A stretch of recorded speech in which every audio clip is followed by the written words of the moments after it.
Welcome back to the TWR Weekly Podcast. I've been gone for another couple weeks, and we have news, we have highlights, we have other things to get to. Might not do Iowa highlights because the post practice today, it's not looking good. There might not be a lot of interesting things happening tomorrow, so that's gonna be something that'll be day to day. Uh, we are going to draw attention to Tokar because if you do not know, we have sponsored an entry in the possibly the worst offline league on all of YouTube, and we would like to congratulate the completely fictional and possibly Greek Benito de la Pasta on his 12th place finish at CRI Superspeedway. On a more serious note, we had IndyCar at Mid Ohio last week. Didn't produce a great race, but it was the debut for the hybrids, and everything was fairly issue free except for Scott Dixon's system completely draining and refusing to charge at the beginning of the race, which put him 22 laps down and basically nowhere near contention. um Not a good thing for IndyCar considering that Dixon was a championship contender. You don't want to have that, first debut race for the hybrids, and you have a championship contender, not being able to make any worthwhile laps. Um, so that's not great. What was great was to see Pato Award finally end his on track winless streak. He did win St. Pete technically because of push to pass gate, but he didn't get that win on track. This was his first on track win since Iowa 2022, Iowa Race 2 2022. He beat Alex Palou after Palou made a mistake in the last couple laps. Pretty good TV rating, 1.3 million viewers. First IndyCar race this year to break 1 million viewers, but 1.3 mil is a very high number considering what we got on Detroit on cable. The Detroit numbers on cable were absolutely awful. It was about half that. And then Long Beach, we had 200,000 people. So huge turnaround in ratings. Hopefully, going to see more going to Fox. A bigger turnaround in ratings when we go to Fox next year. IndyCar news: Christian Lundgaard will be out of the 45 Rahal Letterman Lanigan car at the end of the season because he will be moving to McLaren to replace Alexander Rossi. Rossi, don't know where he's going yet. He might be going to Shank. He might just be dropping off the grid entirely. It's too early to know yet. Who could Two interesting drivers that might end up in IndyCar next year are Logan Sargent and Valtteri Bottas. Bottas has apparently been looking around at IndyCar teams because it's been kind of an open secret that Sauber/Audi want to get rid of him, which might be interesting because that might leave the seat open for what I may have heard might be Teo Porcher. Um, that is still a possibility because Porcher is a Sauber Academy driver, and I think that's why Sauber wants to keep him in a car because they want to keep him in a single seater because they're probably preparing him for something. But Logan Sargent, who is the only American driver in F1, it's also basically an open secret that he's gone at the end of the year, if not sooner. Heads up Franco Colapinto or Kimi Antonelli.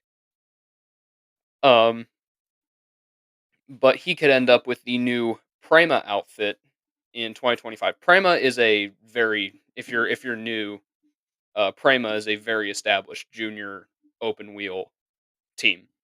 So them going to IndyCar is, logical. But that could be where Sargent ends up next year. In terms of other drivers, Hunter McElroy, Indy Lights driver, Indy Next driver last year, tested the Dale Coyne Rick Ware number 51 at Mid Ohio. A couple days after the main IndyCar weekend. It is they it has been reported that an unnamed Indy Next graduate will be driving the 51 at Toronto because Nolan Siegel is now in the 6. A lot of people are leaning towards Hunter McElroy, which is great. Indy Lights driver get gets a big time ride. Good to see with Toby Sowery because Toby Sowery somehow dragged that car put together with rusty nails, that coin 51 up to 13th. Um, and speaking of the coin 51, Catherine Legg will be in that car for all the ovals. The Elf car is back after its Honda moment at the Indy 500. Hopefully, it has some better finishes. It'll This weekend will be Catherine Legg's first non-Indy 500 event since the 2012 Mav TV 500 at Fontana, Rip Auto Club Speedway. Uh, Obligatory Rip Auto Club Speedway. Obligatory. Please go back to Michigan. Um, Speaking of Indy Next, there is actually two bits of Indy Next news. One of them isn't on the document that's in front of me.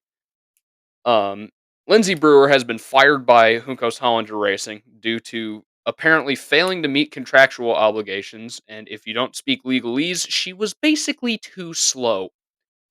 Um, Barely just keeping inside 105% of the leaders, which is like F1's 107% rule. If you're outside that, you don't qualify. So, and Taylor Ferns is in a an Able Motorsports car for all of the ovals to end the year, and she's just about as slow. So, welcome back, Lindsey Brewer. And more female driver news. Interestingly enough, Haley Deegan was spotted walking around the IndyCar paddock at Iowa today, and she has recently followed Andretti and the official Indy Next Instagram accounts. Yeah. So if you don't know, Haley Deegan was recently fired mid-season by AM Racing because she's kind of bad. Um, the results weren't there, but that's interesting that she's following Andretti because there's already a female driver at Andretti. Um, there's talk that Louis Foster is going to be moving up next year, which I would not be surprised because Louis Foster is by far the best driver in the Indy Next field because Nolan Siegel's gone, and I think he beat Nolan Siegel anyway. Um, but I think Louis Foster's moving up. Jamie Chadwick might be moving up if she has the money. Um, I think the logical choice for Jamie Chadwick would be to move up to that 51 Dale Coyne Rick Ware car and keep that elf money because Jamie Chadwick is kind of like a modern Danica Patrick. She's a easily marketable female driver. Like she was in an Apple MacBook ad last year, and she was also in an ad for IBM a couple years further back than that. So she's incredibly marketable. She's Danica Patrick, but she doesn't believe in lizard people.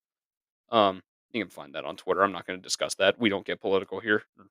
I try not to. But yeah, I think Foster's moving up. I think that will be reasonable. Chadwick might.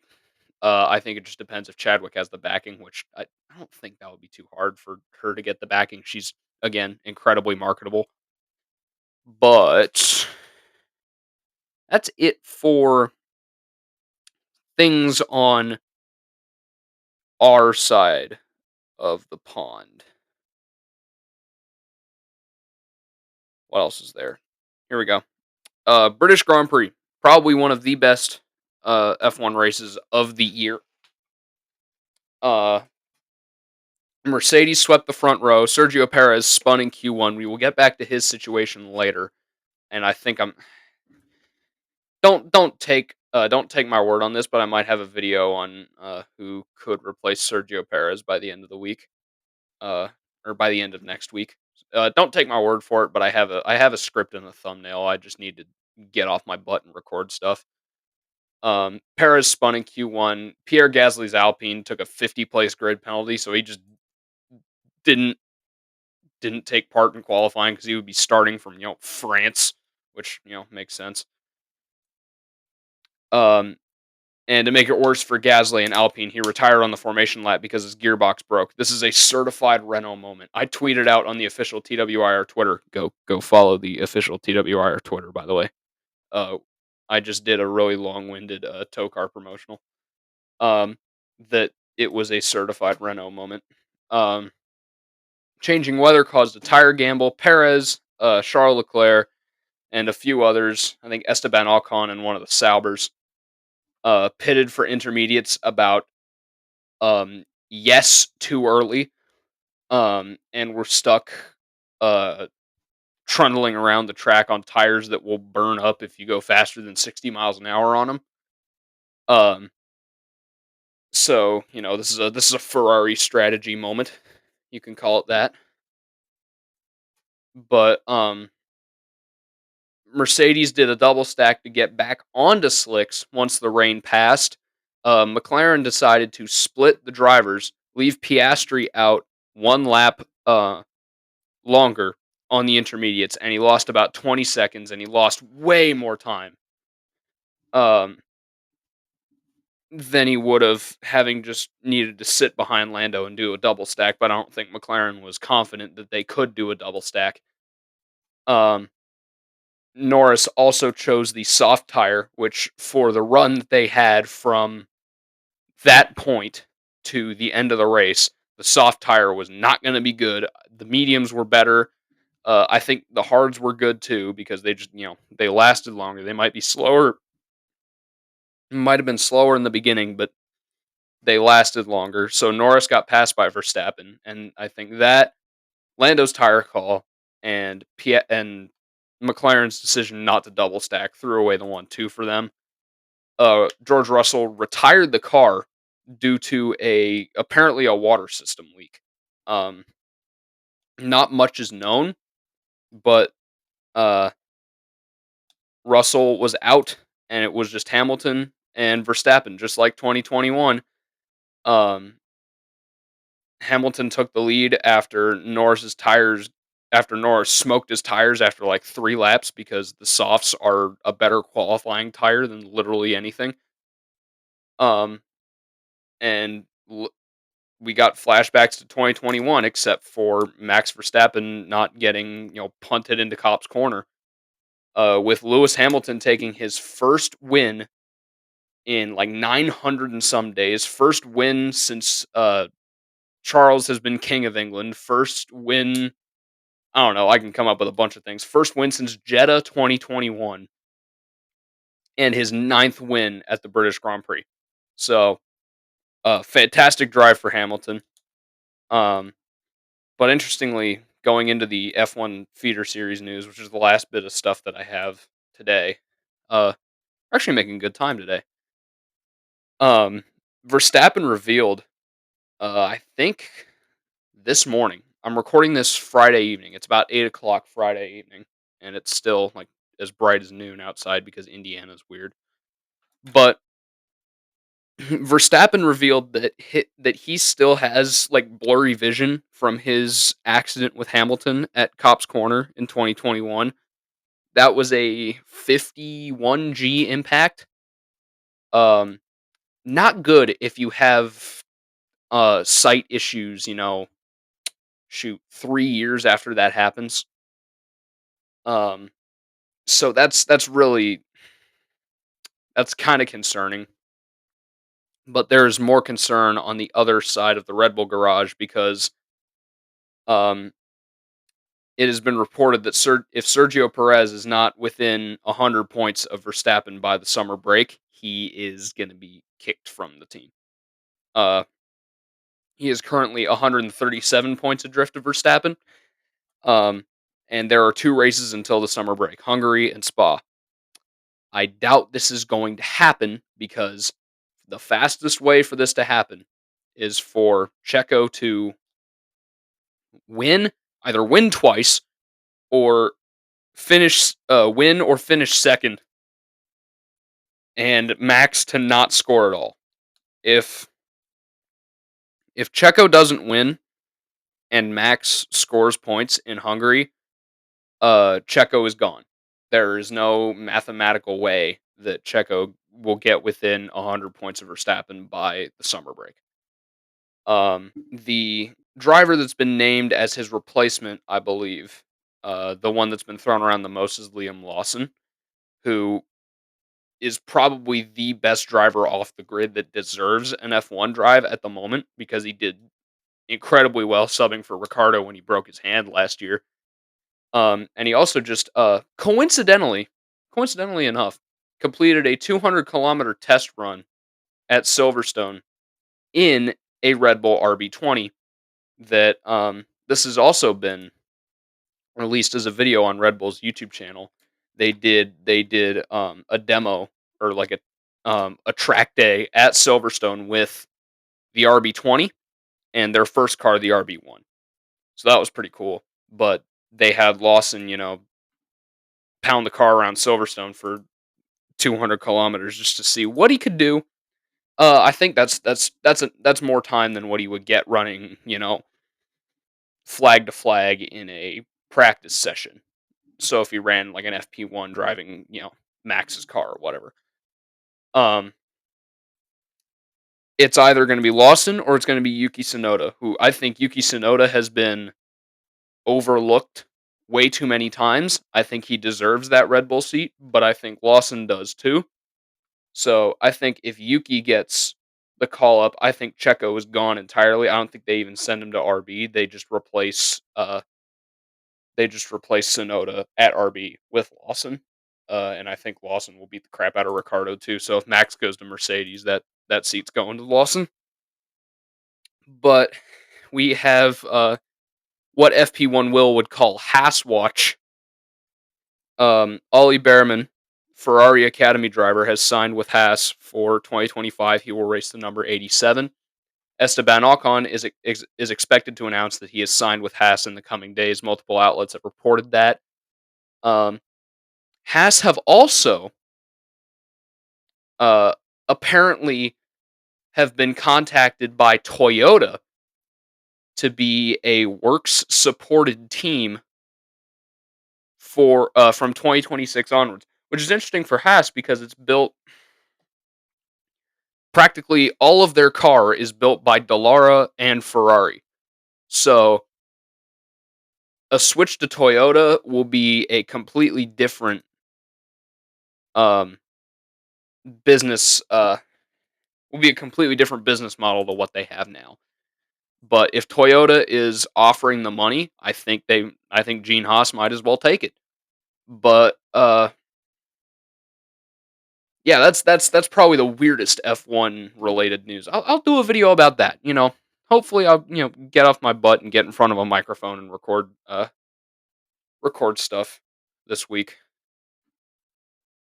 So let's go to this week's races. IndyCar is at Iowa Speedway for the Hy-Vee IndyCar doubleheader. Tomorrow night is a 250-mile race, or 250-lap race at the 7/8 of a mile Iowa Speedway. Green flag will be at 8:06 p.m. tomorrow night for race 1. Green flag will be at 12:30 p.m. Sunday for race 2.